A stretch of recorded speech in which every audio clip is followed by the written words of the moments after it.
join me in my garden and with mucky paws because I've just completed my homework for this week. Welcome back. So I am doing a little chat every single week with someone interesting who's got something to say in the areas of well-being, wellness, health, goodness, motherhood, womanhood, all that good stuff. This week, I just rubbed dirt on my nose. No, fine. This week I'm talking to the lovely and charming Kendall, who is an expert in mindful gardening. This chat is long, be warned, it's long, but it's so lovely. There's some really interesting things that actually I was surprised at how much crossover there was between what we do. So she works with women, well I'll let her do the explaining, but she works with women and mothers, and it's all about using gardening as a tool to really access slowing down and mindfulness and your own well-being. She talks a lot about mothers and putting ourselves first and how that's important and why that's important. Anyway, I'll leave it there. Do watch our lovely conversation, or indeed treat it as a podcast, because it's about 35 minutes long, so you can maybe pop it on in the background while you do your ironing or something, go for a walk. But then at the end I've tagged on my little challenge, so she sets me and you, if you want to join in, a challenge or a little task that you can do if you want to try out some of this mindful gardening. And I'll say this, it's bloody lovely. I'm really excited, so I'm really excited to share that bit. Enjoy the chat.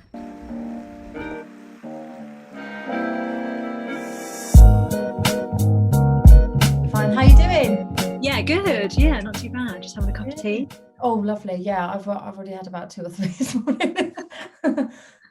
One of those, isn't it? The weather's turned. It's definitely like cozy vibes, and I'm finding I'm just flicking the kettle on all the time. Yeah, I know. That is one of the things of working from home, isn't it? You're just like constantly drinking tea, which, yeah, not so good. I should need to drink more water, but I'm sure we all do that. Yeah, for sure.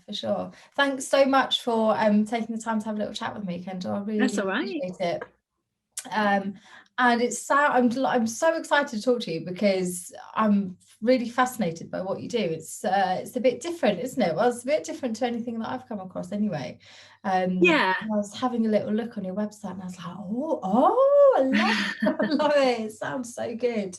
Do you want to tell me just a little bit about kind of how you got into it and what you do and your journey with it? Yeah, so I mainly work with women. Mm-hmm. And I help them so women who obviously want to get into gardening for their well-being. They've realize that that's a good thing for them, but they struggle to find either the time or the headspace to actually like get going. They're kind of like reading all the books and consuming all this information, but that's kind of almost stopping them getting started. And generally, because they live quite busy lives as well, that's kind of a blocker to them. Yeah. So what I do is I kind of basically help them to actually get started. And I guess the reason I got into it personally, because I think many of our journeys start from like a personal situation, don't they? Often, yeah. So for me, I am a like classic overworker, basically. So for many years I didn't ever give myself any downtime. I would always be working, and in hindsight now I think it's probably largely down to the fact that I didn't really want to have to deal with a lot of like feelings that I had, so I just like worked to kind of, because I was like, if I keep myself busy then I can't like actually feel how I'm feeling. But when I moved into the house that I live in now, it had a garden, so I was like, well, it's another thing that I've got to do. Brilliant, something else to keep me busy. But actually what I realized was that when I was out in the garden, that was really the only time that my brain was quiet and did allow like me to kind of process feelings around like stuff that was going on in my life. And whilst I'd always worked to avoid that from happening, I felt like it kind of came through in quite a gentle way. So I wasn't like necessarily confronted with it. Like I know a lot of people like advocate journaling and stuff. Personally, I find that really difficult. I like to kind of be doing something whilst I'm thinking about feelings, or sometimes just not thinking about anything. Because I think for so many of us, our brains are just so full with stuff all the time, like appointments we've got to get to, children we've got to wash clothes for, drop to school, whatever. There's always something, isn't there? Life stuff, isn't it? Yeah. And that to-do list is never ending. There's never, many of us tell ourselves like, oh, when I finished X, Y, and Z, I'll allow myself to then have some time off. But actually, that never happens. So my mission really is to bring the discovery that I had to other women, a lot of mums I work with, because I think they identify with me. I've got a little girl, and I think many of the things that I talk about, they feel, the constantly being busy. But yeah, so I want to kind of help them to start to give themselves time, but do it in a way by connecting with Mother Nature. And I think for many of us, it can feel quite self-indulgent to take time for ourselves. But with gardening, I think you get that, you get something from it. Not only do you feel better about yourself after it, because you've allowed your brain to kind of slow down a little bit and switch off, but you also have either like fruit or vegetables or flowers. So you've got something tangible. So I think for many women, that kind of feels like slightly less self-indulgent, because they're like, something's being created from it. Yeah, this idea of, I've been thinking about this lately, this idea of kind of almost killing two birds with one stone. And I think a lot of us, myself included, struggle sometimes to, we know that mindfulness is so important, or meditation, and that kind of act, something to do with slowing down and going inwards. But like you say, sometimes it feels too self-indulgent or too kind of separate to just sit and be still for 10 minutes. So I love the idea that you can kind of team that up with doing something quote unquote productive at the same time. And I think as well, like, so much of our feelings are, I think as a society, we've got very obsessed with our feelings being all up in our heads. But actually, if you really allow yourself to feel your feelings, you'll feel them all through your body. And what better way to get that kind of stuck energy flowing by actually getting out and physically doing something in the garden whilst you're kind of processing those feelings. And you can actually, I personally feel I can feel my feelings in my body way better when I'm like outside doing something than when I'm just kind of sat. I find sitting, and this is kind of why I then started bringing this mindful gardening to people, because I really wanted to be good at mindfulness, but I really struggled. I went to a few classes, I tried to kind of do the practices on my own, and I just found my brain would wander off and be like, oh, what have I got to cook for dinner? Or, oh yeah, I must write that thing on the shopping list, or whatever, just loads of things coming up. So common. So mindful gardening is really good because it focuses your brain on an activity, but it keeps your brain at a level that is active enough so it doesn't start to go on to other things, but it doesn't let it be so active that you feel stressed, which is what like would be how you are in normal life, if you will. So yeah, that's so nice. And what about the kind of nature element? Because I know you mentioned that, and I'm just thinking, and we'll get onto this, but I definitely need a little nudge in the gardening direction, but I can kind of relate a lot of what you're saying to kind of just, I like walking, like going out for a walk, and it's the same idea that you're kind of focusing on something. There's a physical element to it, but you're also outside. Can you just touch upon that kind of idea of being outside and being in nature, because that's so important, isn't it?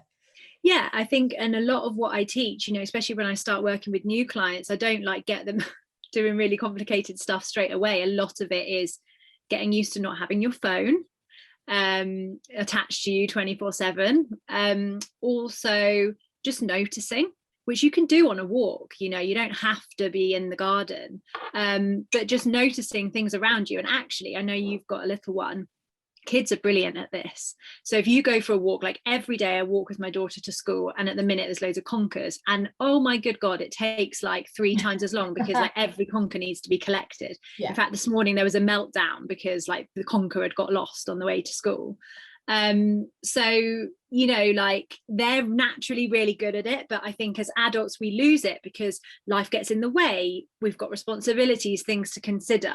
But actually, if you can, just quite often one of my favorite things to do is just to go and sit out in the garden with a cup of tea and just have like a little wander around the garden and just notice what I can notice. So this is really brilliant. I love doing it in spring because you know, new things are starting to kind of come up out through the ground, and every day you can go out there and see something new. So that is a really lovely way to start your day. I think it's quite easy to get well into your day and then think, oh, I haven't got time to do X, Y, and Z now. So I do try and encourage my clients to get their mindful gardening time in earlier in the day if they can, before they get like stuck into work and whatever else. So yeah. Oh, I love it. I love that point about kind of noticing stuff, because I definitely do. I did that from a really young age with my daughter. Like I remember wandering around the garden and like pointing at different flowers and stuff, and we still do it now. And it's such a good point, because we do it with our kids, but we don't do it with ourselves, do we? Like, no. And last time you kind of went out and went, oh, I've noticed this, and look at this.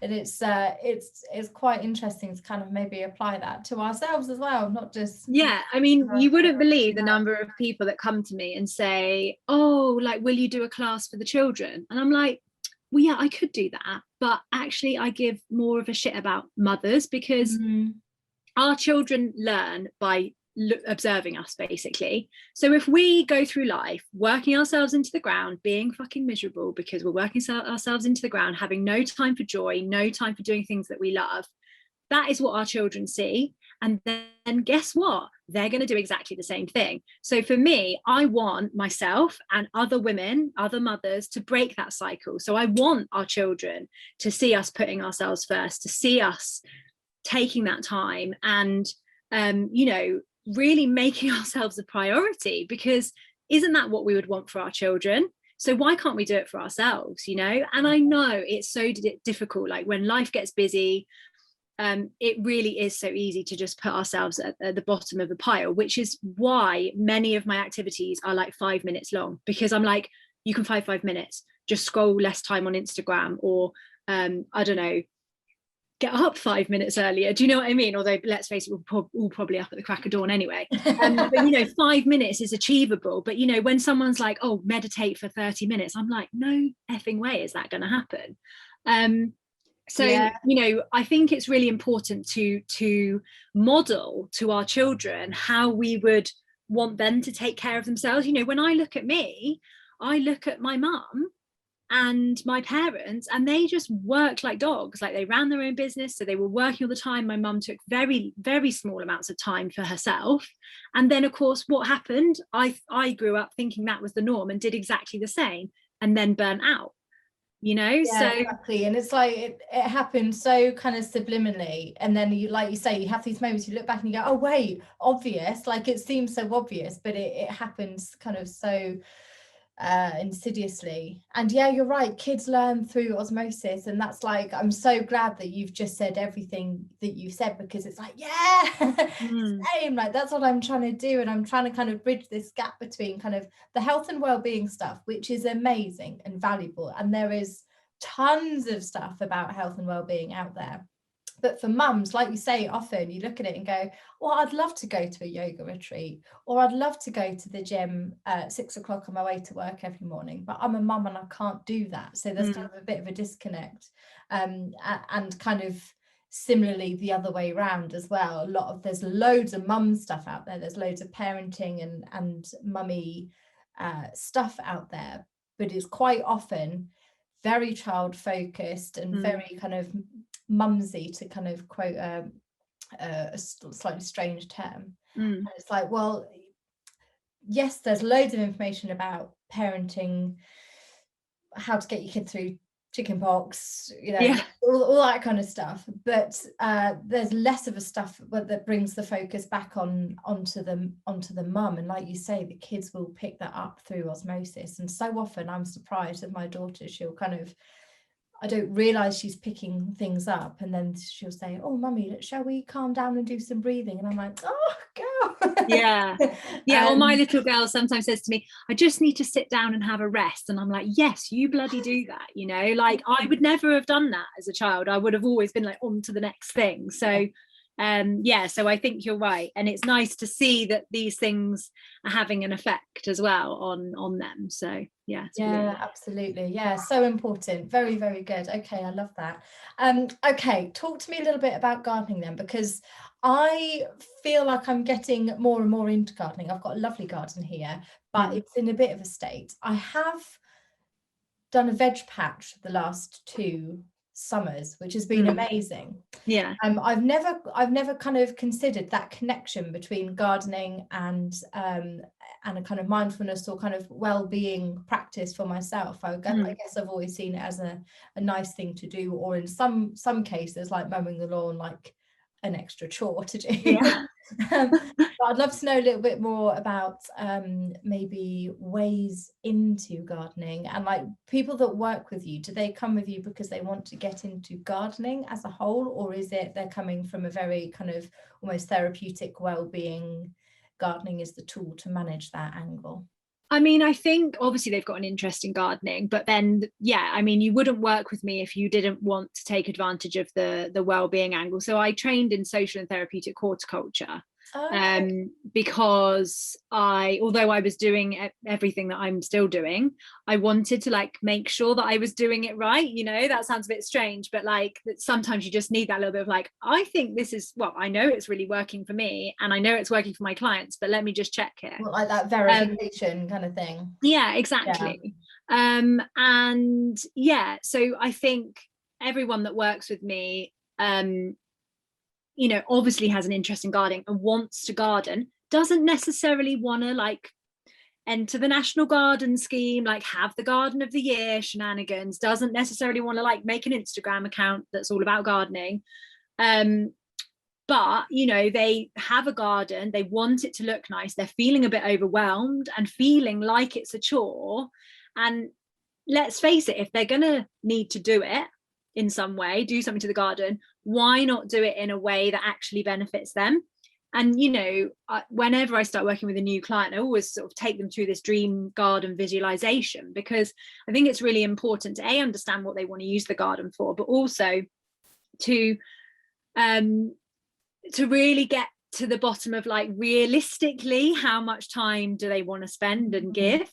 Because yes, they could like transform it into a really like wonderful, beautiful space. But if it's going to then take loads of their time, and they've got like small kiddies, like as children get older, obviously you have a little bit more time. But when they're really small, you know, there has to be a realistic thing there. But so then doesn't mean they can't have a beautiful garden. It just means I have to be a bit careful about the planting suggestions I make. You know, I'd be more likely to suggest some lovely like spring summer bulbs to them, because bulbs are less effort once they're in the ground, so there's not going to be like constant maintenance. I'm probably not going to suggest like, I don't know, roses to them, because obviously roses are relatively, you know, maintenance heavy, for example. I'm probably not going to advise them to get into seed sowing if they've got really small kids, unless they want to. Because, you know, seed sowing, you've probably done some seed sowing yourself, it can be quite like time intensive. So I think it's very much about working with the one-on-one person when I work that closely with someone. Having said that, I am just launching in a couple of weeks a mindful gardening planner, which is basically monthly mindful gardening activities.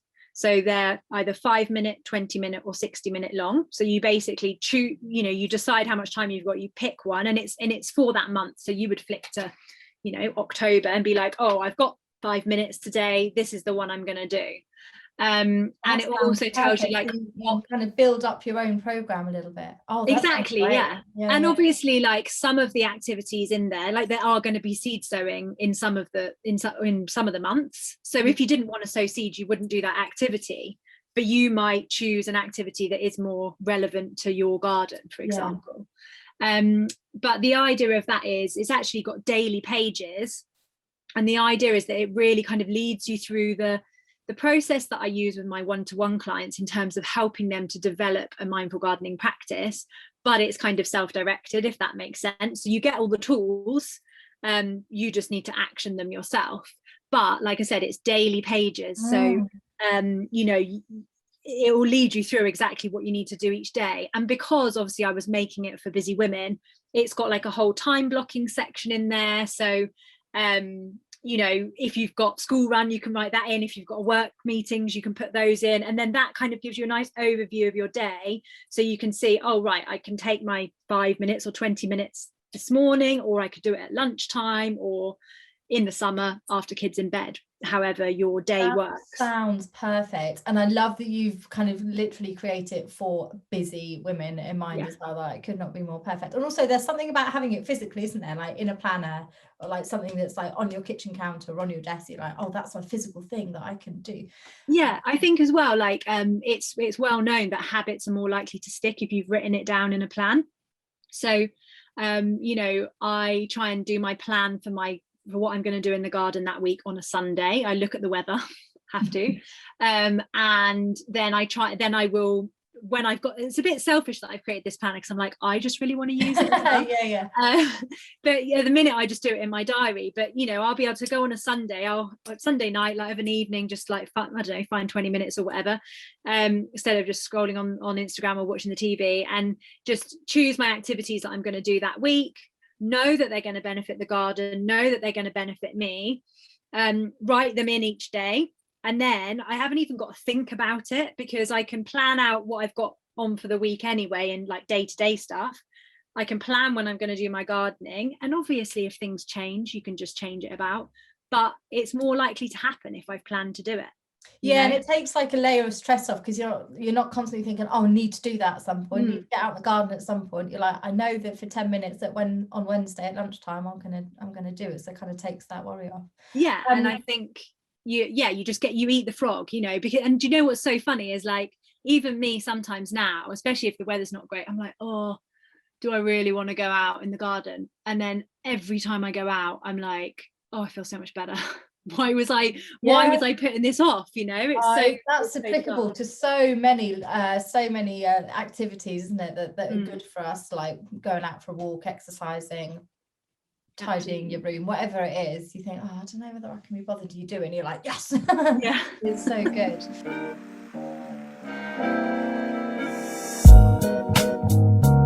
So talking about kind of planning and seasonal and getting out in the bad weather, I am guilty of basically ignoring my garden from about now to when the sun comes back out in the spring. I'm a fair weather garden potterer at best. Yeah. So with that in mind, one thing that I'm trying to do on these is have a little task for me, but also for anyone else who wants to join in, something kind of easy and achievable that I can, like some homework that I can go away and do and kind of document and tag on to the end. So have you got anything in mind that you can set as a little homework task? Yes, I have. And this is something good.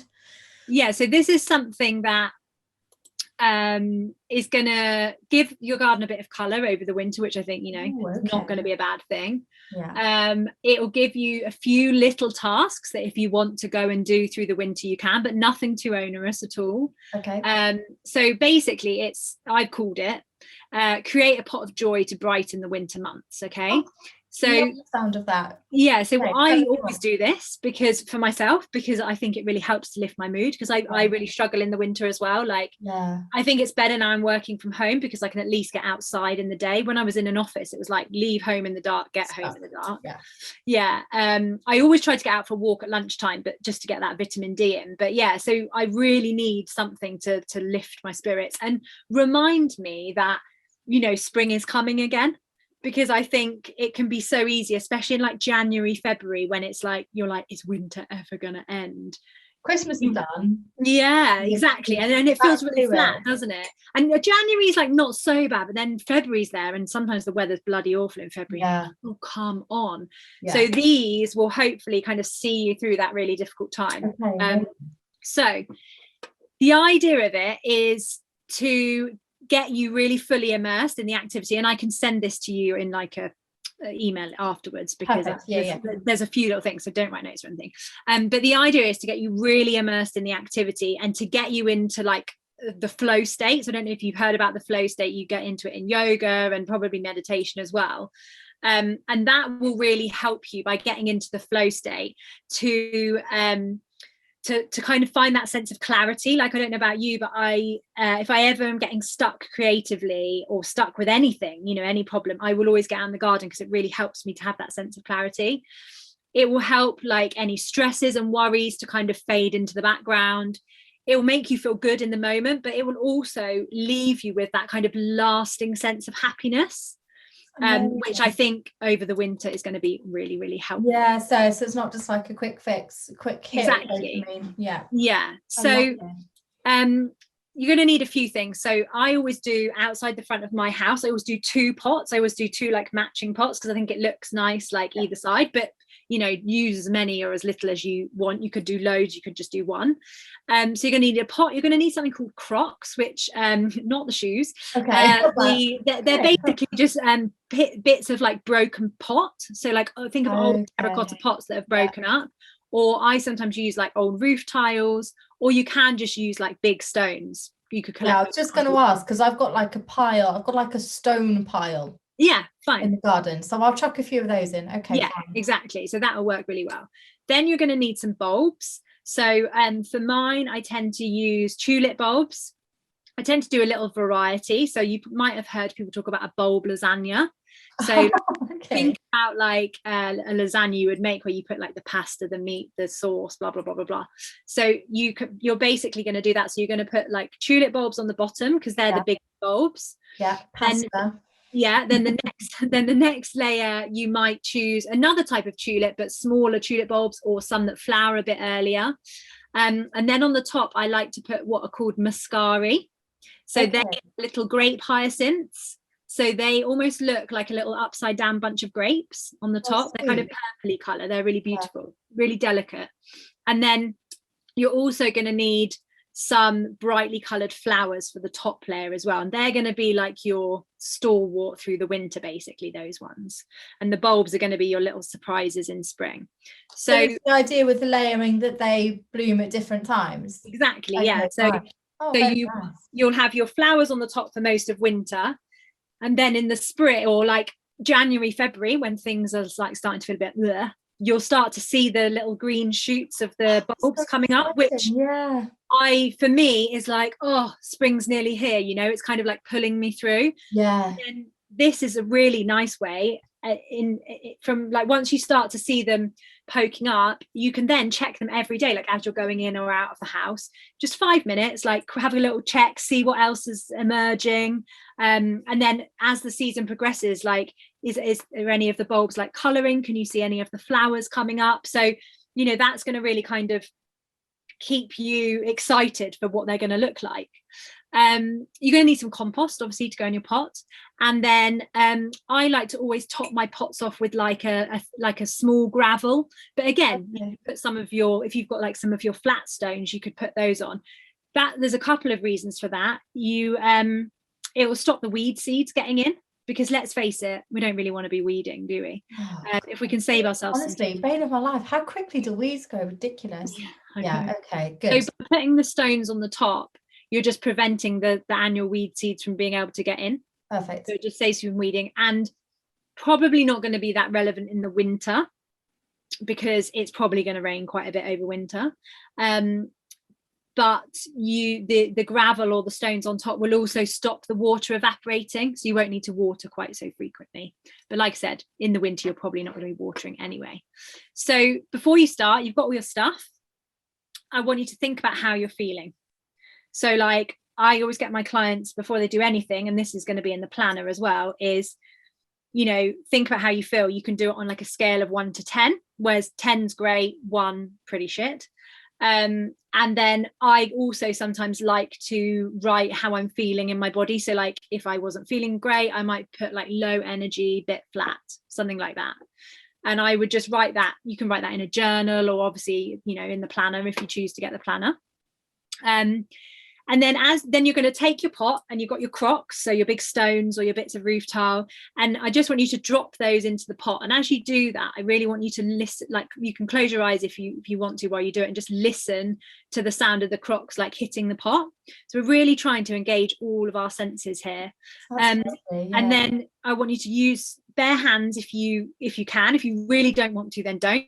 But there's actually a beneficial bacteria in the soil that is helps to reduce stress in quite large quantities. But I love getting mucky. I don't know what it is. I'm quite tactile. I love getting stuck in. So yeah, that sounds great. And yeah, I think it's nice to feel like, certainly like the cold and wet on your hands, or I think it is, but not for everybody. But we're, like I said, we're trying to engage all of our senses here. So using your bare hands, just take a big handful of compost, and before you put it into the pot, I just want you to close your eyes and bring it up to your nose.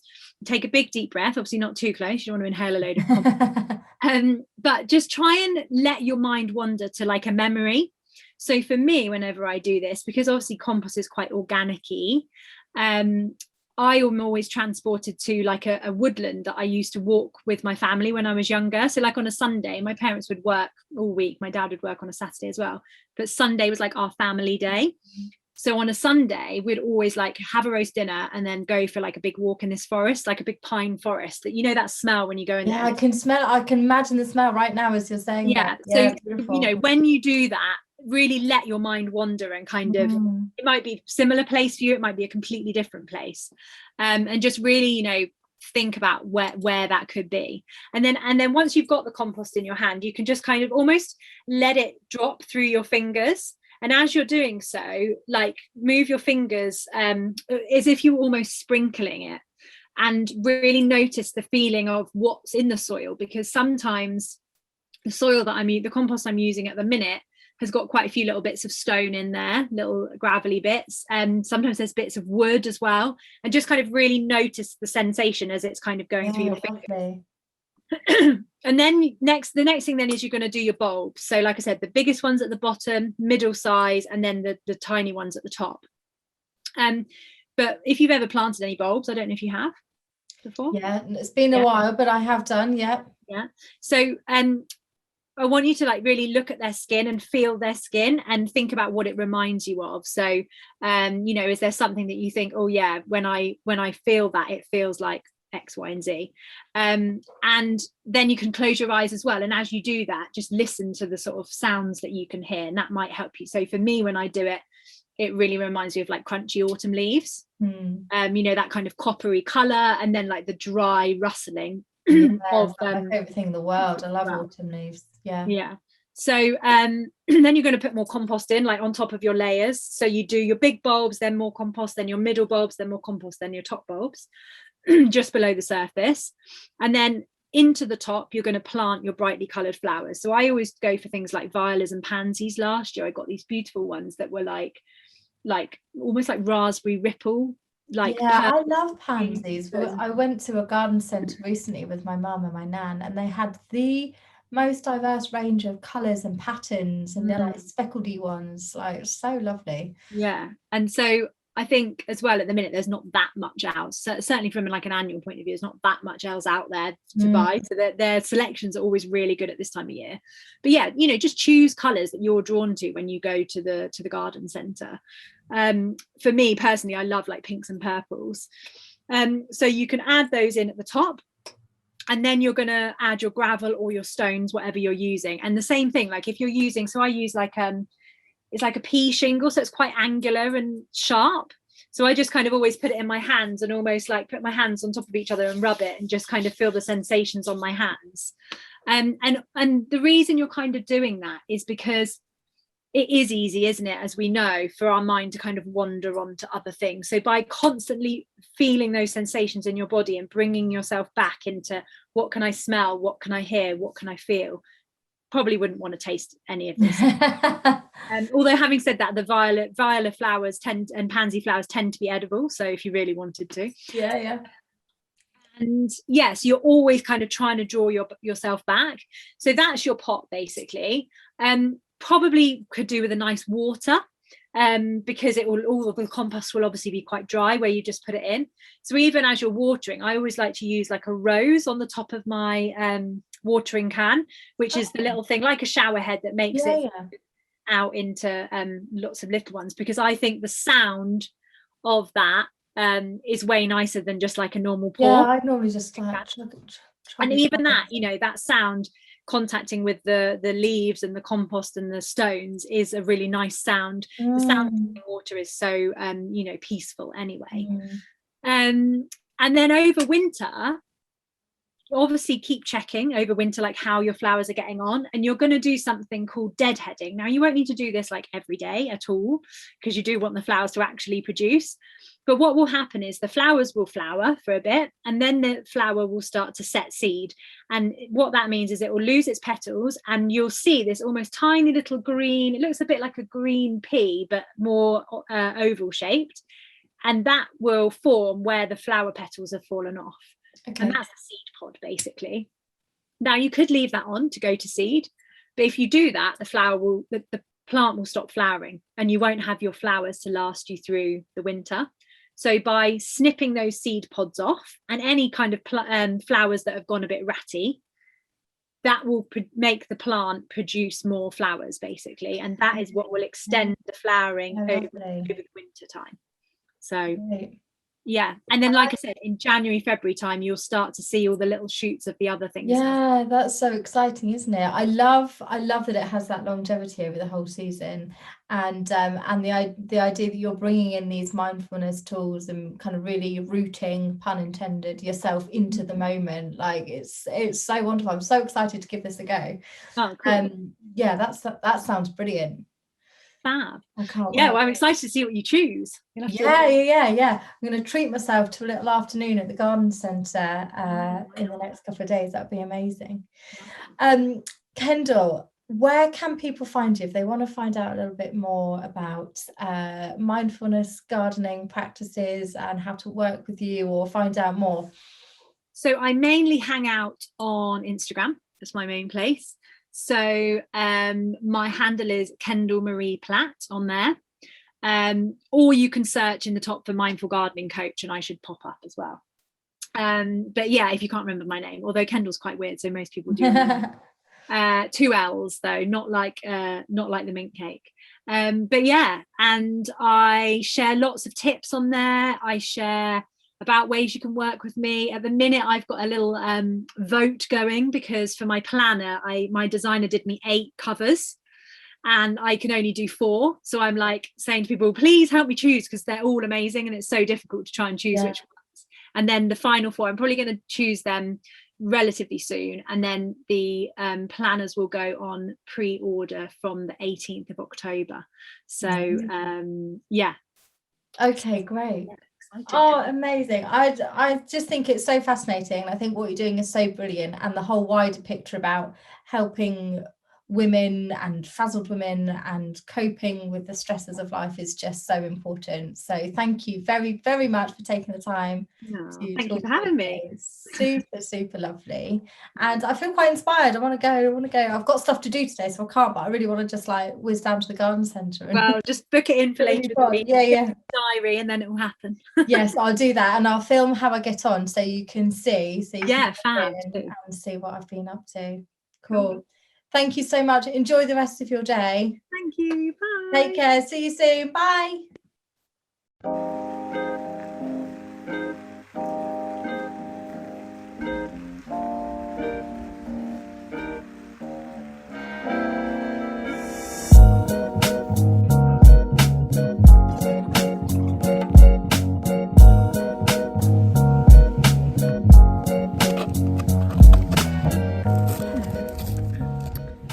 So the first activity was just to note how you're feeling before you start, and I'll be honest, I feel better having just nipped out to the garden centre, but definitely feeling a bit heavy today, a bit like I've got so much that I can and want to do, and half of me wants to crack on and do it all, and half of me just can't be arsed and is feeling pretty sluggish. So I'm going to say heavy is how I feel before I start, but it's nice already to be outside, so let's go. Up first, mindfully listen to the crocs falling into the Not those Crocs. Of course, I mean bits of broken pottery or stones, as Kendall mentioned in the chat.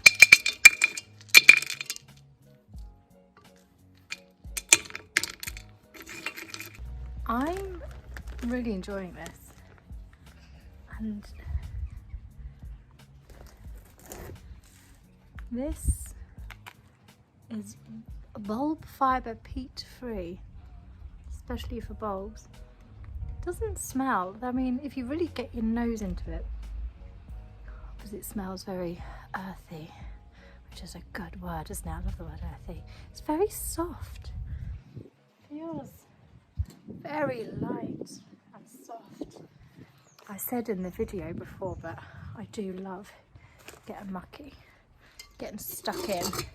Please ignore, by the way, my absolutely dying vegetable patch. I've just harvested the last of the goodness out of it, which was a few carrots, which I was quite pleased with actually.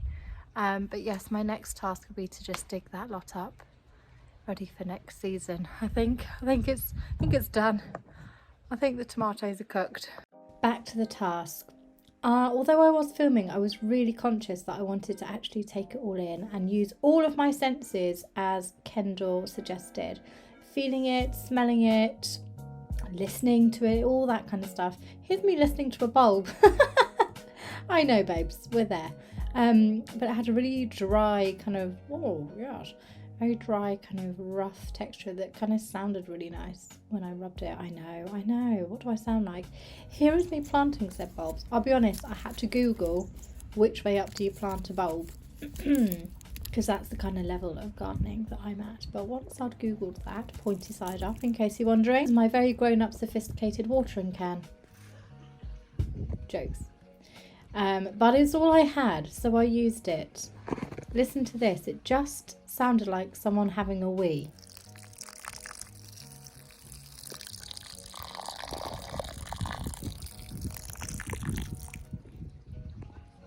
Right, doesn't it? But actually I slowed it down and it did sound rather delightful. Please like and subscribe, and I'll leave you with this lovely sound to end the video. Thanks for being here.